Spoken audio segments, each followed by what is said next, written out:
Hello, everybody. I'm Kevin Allen of USA Today, and I'm joined by my podcast partner, Bob Duff. And this is the Hockey Debates podcast. And we get together twice a week to talk about all things hockey, all the events that occur within the NHL, and sometimes, in international hockey. And Bob, I don't know what it's like there in Windsor, but we've had pretty big snowfall in Michigan. And, the first snowfall always causes a lot of consternation because your snowblower hasn't been started yet, and we were not at home when it hit, and so it took us longer to get home than we wanted, which caused me to be a little late on a story I was writing, and so forth. So even for in a state where we're really prepared for the snow, like Michigan, still causes some consternation. We'll be ready and we'll have it all figured out, by December. But in November, we're not quite ready yet. Yeah, it's not supposed to happen this early. I mean, they said today that this was a record snowfall and a record cold temperature for Windsor in consecutive days. So, that's not supposed to happen in November in this part. They call this, kind of the California of Canada. It's supposed to be warm here and we're not supposed to get much snow. But maybe it's the Canadian in me, but the first snowfall, I always find myself looking at open spaces and thinking, geez, that'd be a great place to make an outdoor rink. Yeah, well, I have a house actually on the lake, and the lake wasn't frozen this morning.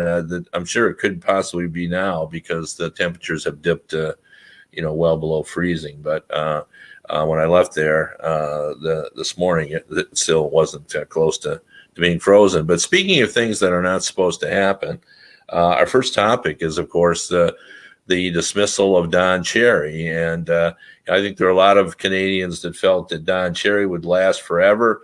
He's had many lives in terms of, saying inappropriate or making inappropriate comments and moving past it. But this one finally got him, as he talked about on Saturday's program. And, he made what was really, in my opinion, a valid point. He was just trying to say that he wanted more people to wear poppies, which is an appropriate comment, but he went too far. There was some, you had to be fluent in Don Cherry's speak to sort of understand exactly what he was saying, because he wasn't succinct and precise in his language. But anybody who follows Don knew what he was talking about. He was basically saying that foreigners, in his opinion, based on his observation, don't wear them. And by foreigners, he means, immigrants to Canada don't wear them enough. And obviously, right away, at which we hadn't seen before, the Hockey Night in Canada crew came out and said this is not in keeping with the spirit of the program, and the NHL came out and said that's certainly not part of the inclusiveness that we're trying to achieve. So a politically incorrect comment, landed Cherry in hot water, and this time he didn't survive. Why didn't he survive this time, Bob? Well, I think, the blowback was intense from apparently not only from the hockey community, but also from advertisers and sponsors who didn't want their product associated with that kind of talk. And you're right. He was trying to make a point that he felt was valid in his mind, and yet the Royal Canadian Legion, who sell the poppies, came out and said it's absolutely not true. They're selling as many, if not more, than they have in past years. So to say that less people are wearing them was a total, as Trump likes to say, fake news. But in this case, it was fake news.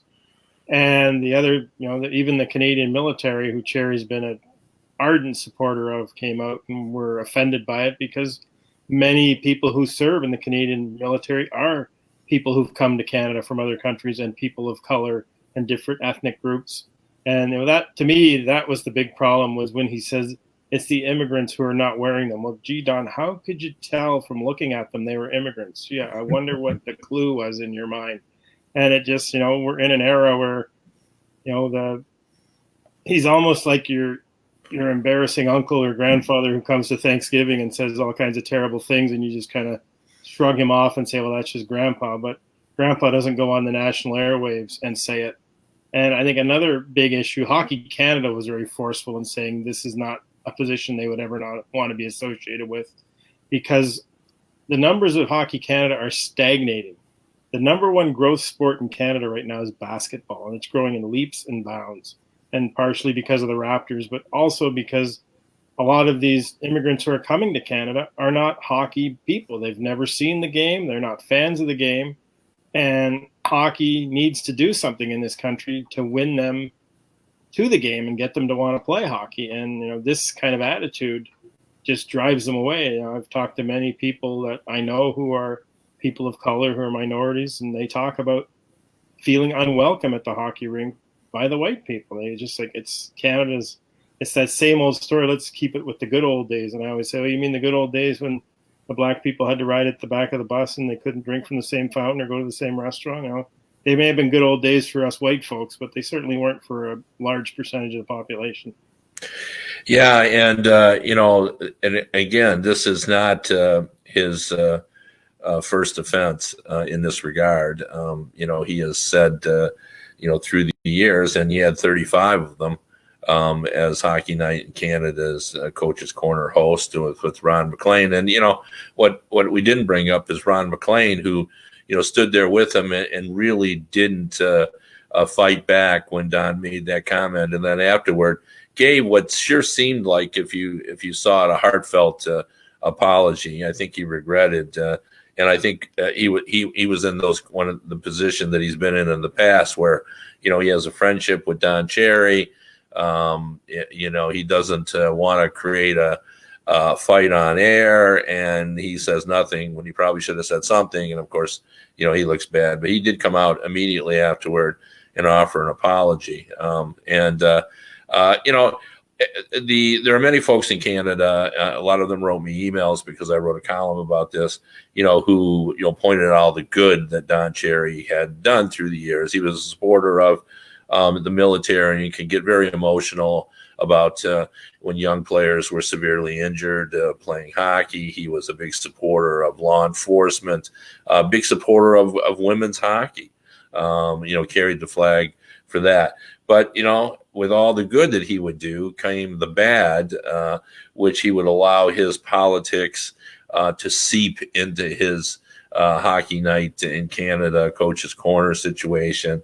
And some of his, political positions, were not mainstream. He was not a climate change guy, and made that very clear. And there were a lot of people who just didn't want to see him bring his politics into it. But the other element that isn't talked about is, he is 85 years old. And even though he was forcibly removed from the program, he wasn't going to be long for that program. At some point, they were going to have to make a decision to, find someone who was going to be his replacement. How many 85-year-old people are on the air? So, the end was probably coming. It's just, if you're Don Cherry, you didn't want it to be like this. Although he seems defiant to the very end from the quotes I've seen, saying, he said his piece and he meant what he said, and so forth.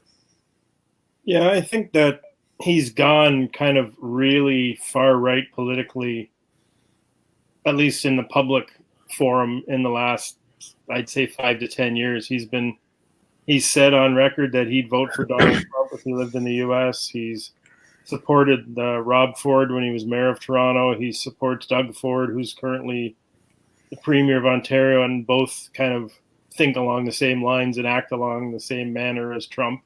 So he's definitely aligned himself with that group, which, let's be honest, are basically the party, for the most part, of wealthy, older white people. I mean, I think, and I think beyond even just the things he said, I think people have to accept, and I think Hockey Night in Canada, this should be a wake-up call for them as well, that the game has moved on. The game that he talks about isn't the game that's on the ice anymore. Hockey is a completely different game. We forget this is a guy who coached his last NHL game in 1979. That's a long, long time ago. The WHA still existed when he coached his last NHL game. So, he's never really changed his views on the game from 1979. And I know just from being around the Red Wings dressing room and talking to some of the European players and the hateful things he's said about them over the years, I know one guy that was very hurt by it was Slava Fetisov. And when you say European players don't have the courage of a Canadian player and you can't count on them when it matters. Well, I was talking to Slava one day about this whole issue, and this is a guy who stood and went down to the Kremlin when it looked like there was going to be a coup and the communists were going to try to take over again, went down there with his family and joined regular Russian citizens and stood between the tanks and the Kremlin. So because they saw, their feeling was they're not going to kill their own people, and they proved to be right. But I mean, how many of Don's good, young, tough Canadian boys would ever even have to think about doing that, let alone actually doing it? So to call that man a coward is just appalling. Yeah, and his stereotypes never held up to scrutiny, and as you pointed out, the turned out to be fake news even about the poppies sales being down. And hey, look, as I mentioned right from the outset, if he had just wanted to come up and say more people ought to be buying poppies, I think everybody would have supported that idea. Sure, great. It's just when he started to isolate certain segments of the population and blaming them for what he perceived to be the lack of sales. And, I do remember, especially in the early years of the program, how anti-European player he was, and to the extreme that he took it to. And, again, that was the problem with Don Cherry. Had he just been pro-Canadian and left it at that, I think he could have been even a bigger star. I think the folks in Canada, where hockey is king, love the fact that he promoted the Canadian kid, and there's nothing wrong with that. But he let that spill over into what seemed like xenophobia. Like, it wasn't good enough to say that the Canadian players are the best players in the world. He had to demean European players almost at every opportunity he had. And, that's, what often got him in trouble. And, there were some European players that even Don Cherry had to admit through the years sort of proved him wrong. I mean, nobody played a more North American style than Peter Forsberg did. Who he was tough on the skates, he was tough in the corners. Somebody slashed him, he was right back at him. He played that, and there were a lot of Europeans that played that way. He just wanted to throw them all under the same blanket, and obviously that just makes no sense. And I think he was supportive of Canadians to an extent. If you were from Quebec, he wasn't as big a fan of you as he was if you were from Red Deer, Alberta. Very good point. Yeah. And he used to trash Mario Lemieux all the time. And there's a guy who came back how many weeks after having cancer treatments and played. Yeah. Really just, again, he used the same stereotypes against them, that they weren't as brave as the other Canadians. Yeah, no, that's a great point, and because that was very true. And yeah, I mean, I remember the visor issue. He basically said Europeans and French Canadians wore visors, and they were responsible for all the stick infractions in the league. Because they were wearing visors, they didn't respect the tradition of the game to keep your sticks down. Which in the old days when they didn't wear helmets, he argued. There were fewer stick calls, but statistics didn't bear that out. I mean, somebody even back then was able to go through and figure out that, what he was saying simply wasn't true, that the guys who were wearing visors were not committing all the stick fouls. And so, it's just a shame. But saying all that, and I wrote about this yesterday. Now, I get it was 15 years ago, but, in 2004, the CBC did that poll about the greatest Canadian, and Don Cherry was number 7, ahead of Wayne Gretzky, not far behind Pierre Trudeau. I think Pierre Trudeau was either 3rd or 4th. I can't remember. But anyway, I mean, he certainly people liked him, and he had a level of popularity in Canada, despite the fact that he was as politically incorrect as anybody on television. But you remember who won that poll, don't you?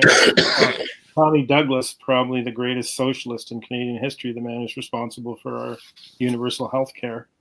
He was the guy who won. So I think the majority of Canadians, there might be a vocal very vocal and loud minority that is pro Cherry right now. But I think, when you talk to Canadians, that they appreciate all the socialism, as you Americans like to call it socialism. I don't know. If the government wants to pay for my health care, I'll take it. But anyway, that poll seemed to show that the majority of Canadians get it, that we're a pretty good country. Well, let us move on, because I agree with you that you are a pretty good country, and I don't think we can argue about that. So let's talk a little bit. I want to talk a little bit about the Red Wings, who have had a couple of very big wins, and after looking clearly like the worst team in the league, they've beaten the Vegas Golden Knights, and they've beaten the Boston Bruins. Particularly the Bruins, who in my mind are one of the best teams in the league, and the Vegas Golden Knights, I think they have a chance, to be a contender.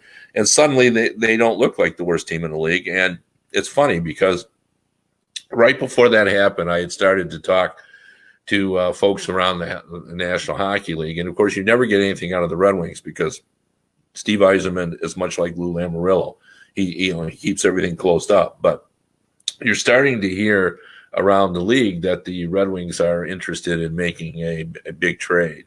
And by that, trading for a scorer and maybe giving something up. Now, I have no idea who it is, but, if we can speculate a little bit, I wonder, Bob, if it might be, if they're going to swing a big trade and bring in someone like Toffoli from the Los Angeles Kings, which is a name that I've seen out there, that they might be after. Would a guy that they would be willing to trade be a guy like Anthony Ciu? I would say definitely. I just think that he's a guy that has marketability. And, I've talked to NHL executives about this too, and I just don't know if he's a guy that you win with. I mean, he's a very inconsistent in his productivity.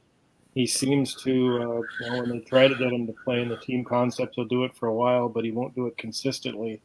He seems to like to dangle and try to get that, stretch pass for the breakaway goal. And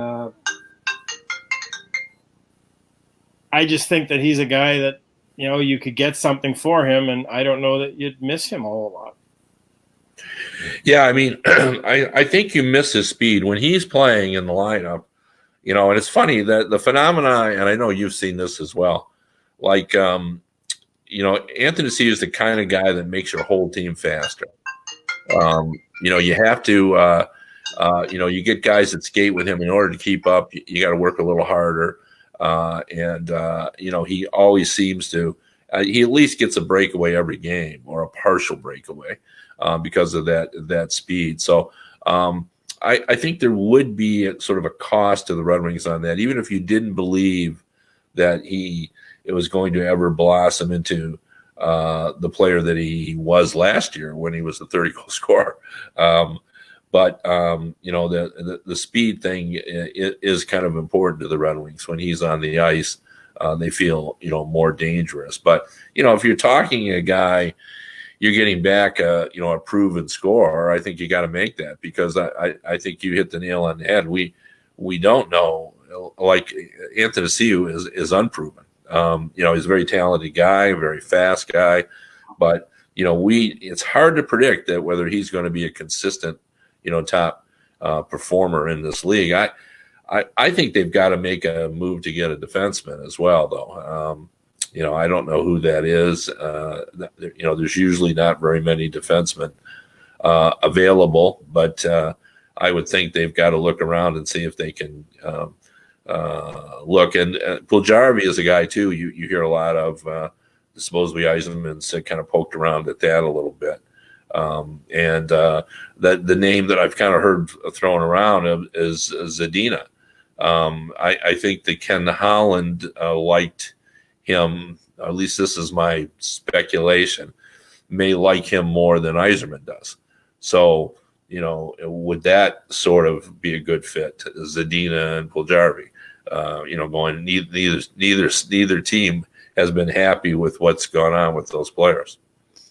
Yeah, and it's Jarvis said he wants a change of scenery, so if he comes back to the NHL, he's going to play for the Oilers. So, is you're probably talking about two guys who haven't lived up to what their teams who drafted them thought they were going to be. So does a fresh start help both of them get, whatever's missing right now there? I don't know. I have seen Zadina a lot, and I just don't know if he's ever going to be an NHL scorer. He just doesn't seem to have that knack to, when he doesn't have the time and space to make it happen. And, a lot of guys, we saw it with Timo Pulkkinen with the Wings a few years back where he just lit up the AHL and scored almost at will. But he didn't have a quick release, and he didn't seem to have that knack for finding the space to get the shot away, and never could score at the NHL level. Yeah, and Zadina has not even lit up the AHL, that's an issue as well. But if you look at it, I always find in these kind of prospect trades, general managers are always trying to even them up. That's why you always see goofy things like, another prospect's involved or a 6th round pick, because it's the GM saying, okay, in order to balance this out, I got to have a 5th or a 6th. But in this case, you're having, these are 2 high draft picks. As you mentioned, neither of whom who have lived up to expectations thus far, and they're both very young. So, let's not get too carried away. They both could be very well live up to expectations in the long run. But, what was Zadina, the number 6 pick? And Puljujarvi was what? He was in the top few picks as well. So, that might be an interesting trade. So, anyway, the third topic I wanted to bring up, and I always felt this guy has sort of been lost in the shuffle, and that is Sergei Zubov. And I bring him up because I just read that the Stars are going to retire his number 56. And I thought it would be a good opportunity to sort of look back at his career, because I always thought he was underrated. Like, he always had tremendous numbers every year, always a player that was north of 50 points as a defenseman. He's a guy that could carry the puck up ice. And I thought he was a decent defender as well. And he was certainly a terrific transition defenseman. Can handle the power play quite effectively. Played for more than 10 years with Dallas. I think he once had 79 points for him as well. And I think one season he had in the 80s. I think he had 77 assists one season, as I recall. But the Zubov is a guy, to me, retiring numbers, I've had readers who have argued with me, and they tend to want to look at it like the Hall of Fame. But that's not what retiring a number is about. There's the Hall of Fame, and then there's, when you retire a number, what you're saying is that guy's popularity in that city had reached a point that his number should be hanging for the rafters, because the fan base loved this guy when he was there. And I think that's probably true about Zubov in Dallas. I remember he was a popular player, and they appreciated, what he brought, to the team. But anyway, your thoughts on Zubov and the retiring of his number? Well, I think, obviously in the case of the Stars, they've only won that one Stanley Cup, and he was a vital cog in winning that cup. So I think, that from that respect, certainly, when you look at it historically, he was one of the key players on the greatest team the franchise has ever had. So there's no doubt about that. But as you say, he had a fabulous career. He just kind of always lived in the shadows. He never got, you had Scott Stevens with the big hits. You had Lidstrom with the perfect play, every night. And, maybe part of it was playing for Dallas. Maybe they just, kind of they talk about the West Coast being lost in the shuffle. I often think that's kind of the case with Dallas too. It's not really viewed as a hockey market, and you don't really ever hear, of the Dallas Stars, how many, for all the great teams they had, how often do you ever hear anybody talking about, the great players they had? Even a guy like Mike Modano, you don't really hear him come up in conversation very often when people reminisce about the greatest players of an era. That this is a team that had some fantastic players, and for about a 5-6 year spell there, Colorado, Dallas, and Detroit were kind of the axis of evil in the NHL. You knew you were going to have to get through one of them to win the cup, and probably if you were in one of those three, you're going to probably have to get through two of them to win the cup. Yep.